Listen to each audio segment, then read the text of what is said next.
السلام علیکم ناظرین، آپ دیکھ رہے ہیں جرنی ٹو جنہ RJR چینل۔ الصلاة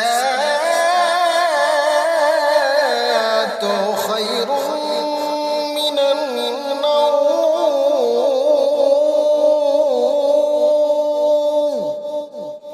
الصلاة خير من النوم۔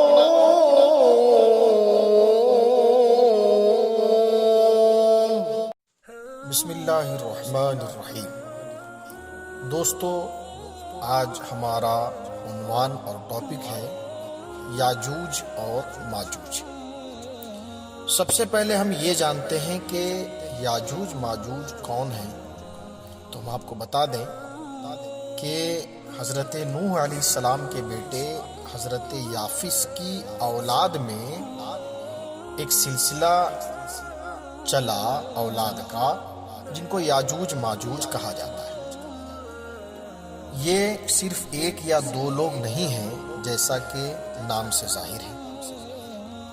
یہ بہت بڑی قوم ہے اور یہ بہت ہی خطرناک مخلوق ہے۔ ان کی تعداد بہت زیادہ ہے۔ یہ کیا کرتے تھے کہ بہار کے موسم میں یہ اپنے آبادیوں سے باہر نکلتے تھے اور کھیتیوں کو تباہ و برباد کرتے ہوئے چلے جاتے تھے۔ جس طرف انہیں کچھ بھی ہریالی نظر آتی تھی، پیڑ پودے نظر آتے تھے، پھلوں کے باغات نظر آتے تھے، وہ ایک طرف سے سب کو تہس نہس کرتے ہوئے اور تمام ہریالیوں کو، باغوں کو، پھلوں کو کھاتے ہوئے آگے گزر جاتے تھے، حتیٰ کہ اپنے ساتھ وہ سوکھی چیزوں کو، خشک چیزوں کو لاد کر بھی لے جایا کرتے تھے۔ اور ایسا ہی نہیں کہ صرف وہ پیڑ پودوں کو کھاتے تھے، بلکہ جنگل کے درندوں کو، وحشی جانوروں کو، سانپوں کو، بچوں کو تک بھی یہ مخلوق کھا جاتی تھی۔ انسانوں کو بھی یہ مخلوق چٹ کر جاتی تھی، غرض کہ انہوں نے اپنے زمانے میں پوری دنیا میں ایک طرح سے فساد کا ماحول برپا کر دیا تھا۔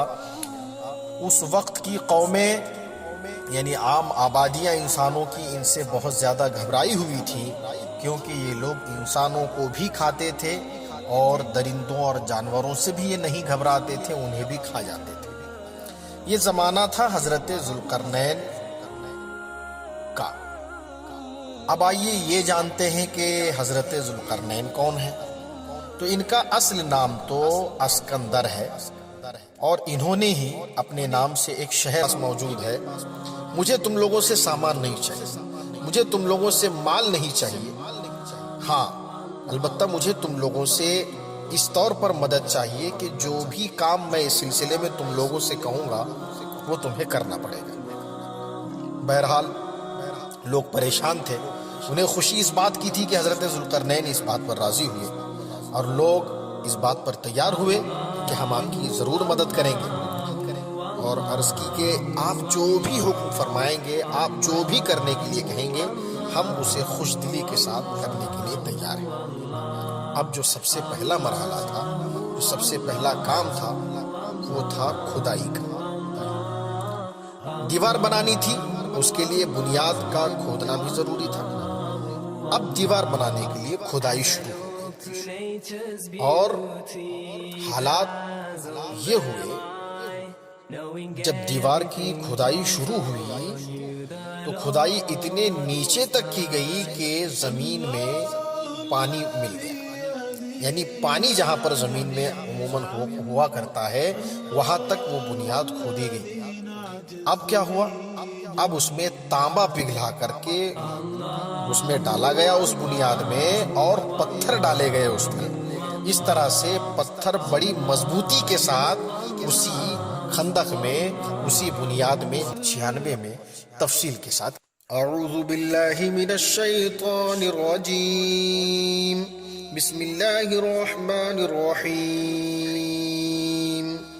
قالوا يا ذا القرنين إن يأجوج ومأجوج مفسدون في الأرض فهل نجعل لك خرجا على أن تجعل بيننا وبينهم سدا قال ما مكنني فيه ربي خير فأعينوني بقوة أجعل بينكم وبينهم ردما آتوني زبر الحديد حتى إذا ساوى بين الصدفين قال انفخوا حتى إذا جعله نارا قال آتوني أفرغ عليه قطرا فما استطاعوا أن يظهروه وما استطاعوا له نقبا قال هذا رحمة من ربي فإذا جاء وعد ربي جعله دكا وكان وعد ربي حقا.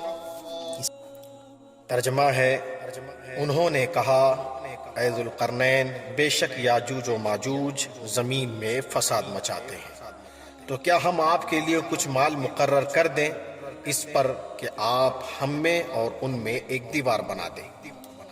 کہا وہ جس پر میرے رب نے قابو دیا ہے بہتر ہے، تو میری مدد طاقت سے کرو، میں تم میں اور ان میں ایک مضبوط آڑ بنا دوں گا.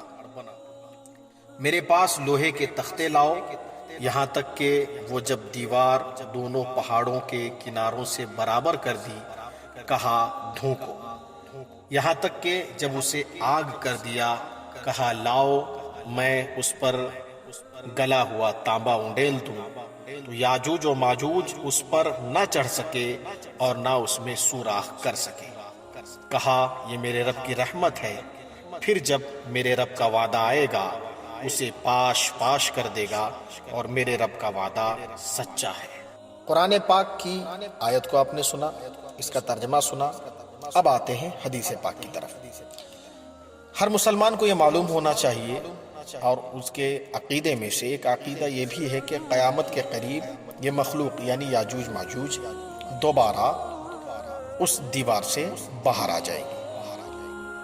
حدیث شریف میں اس متعلق جو بیان کیا گیا ہے اس کا مفہوم عرض کر رہا ہوں کہ حدیث پاک میں آتا ہے کہ یہی مخلوق یعنی یاجوج ماجوج روزانہ اس دیوار کو توڑنے کی کوشش کرتے ہیں، اور دن بھر محنت کرتے کرتے جب اس کے توڑنے کے قریب ہو جاتے ہیں، یعنی اگر وہ تھوڑی اور محنت کریں تو وہ دیوار ٹوٹ سکتی ہے، جب یہاں تک وہ پہنچتے ہیں تو انہی میں سے کوئی کہتا ہے کہ چلو اب باقی کل توڑیں گے، اور یہی سلسلہ روزانہ چلتا رہتا ہے. دوسرے دن جب وہ پھر آتے ہیں تو اللہ تبارک و تعالیٰ کے حکم سے وہ دیوار پہلے سے بھی زیادہ مضبوط ہو جاتی ہے، اور انہیں پھر سے دوبارہ سے شروع سے کوشش کرنی پڑتی ہے. یہ سلسلہ چلتا رہے گا حتیٰ کہ جب قیامت کا وقت قریب ہوگا اور ان کے نکلنے کا وقت آئے گا کہ اب انہیں باہر نکلنا ہے اللہ کی مرضی سے. تو اب جب اس دیوار پر وہ محنت کریں گے دن بھر اور شام کا وقت ہوگا تو ان میں سے کہنے والا کہے گا کہ اب چلو باقی دیوار انشاءاللہ تعالی کل توڑیں گے. اب انشاءاللہ کہنے کا فائدہ یہ ملے گا کہ اس دن جو انہوں نے محنت کی ہے وہ محنت برباد نہیں ہوگی، اور اگلے دن انہیں دیوار اتنی ٹوٹی ملے گی جتنے کی پہلے دن وہ توڑ چکے ہیں. اب وہ بچی ہوئی دیوار کو توڑ کر کے باہر آئیں گے اور پھر پہلے ہی کی طرح زمین میں فساد پھیلائیں گے، قتل کریں گے لوگوں کو، چشموں کا پانی پی جائیں گے، جانوروں کو، درختوں کو، اور جو آدمی ہاتھ میں آئیں گے ان کو کھاتے ہوئے چلے جائیں گے. ایک بات یہاں پر قابل ذکر ہے کہ وہ جہاں مرضی جائیں گے، لیکن مکہ شریف اور مدینہ طیبہ، اسی طریقے سے بیت المقدس جسے بیت المقدس کہتے ہیں، ان تین جگہوں کے حد میں یہ داخل نہیں ہو پائیں گے. یہ ختم کیسے ہوں گے؟ آتا ہے کتابوں میں ذکر کہ اللہ تبارک و تعالی حضرت عیسیٰ علیہ السلام کی دعا سے انہیں ہلاک فرمائے گا. اس کی صورت یہ ہوگی کہ ان کے گردنوں میں کیڑے پیدا کر دیے جائیں گے، اور وہی کیڑے ان کی ہلاکت کا، ان کے بربادی کا، ان کے خاتمے کا سبب بنیں گے، وجہ بنیں گے. بہرحال اب ان تمام چیزوں کو دیکھنے سے یہ ثابت ہوتا ہے کہ یاجوج ماجوج کا نکلنا یہ بھی قیامت کی نشانیوں میں سے ایک نشانی ہے، قیامت کی علامات میں سے ایک علامت ہے۔ بہرحال دوستوں، آپ کو یہ ہمارا ویڈیو کیسا لگا اس کو ضرور آپ ہمیں بتائیں۔ اللہ تبارک و تعالیٰ سے دعا ہے اللہ تعالیٰ ہماری ان کوششوں کو قبول فرمائے، کہنے میں، بیان کرنے میں، پڑھنے میں کسی بھی قسم کی لغزش، غلطی، کوتاہی ہوئی ہو اپنے حبیب پاک کے صدقے میں ہمیں معاف فرمائے، اور اللہ ہم سب کو سلامت رکھے، آمین ثم آمین۔ السلام علیکم ورحمۃ اللہ وبرکاتہ۔ نئے ویڈیو کو دیکھنے کے لیے ہمارے چینل کو لائک کریں، سبسکرائب کریں اور نوٹیفیکیشنز آل کریں۔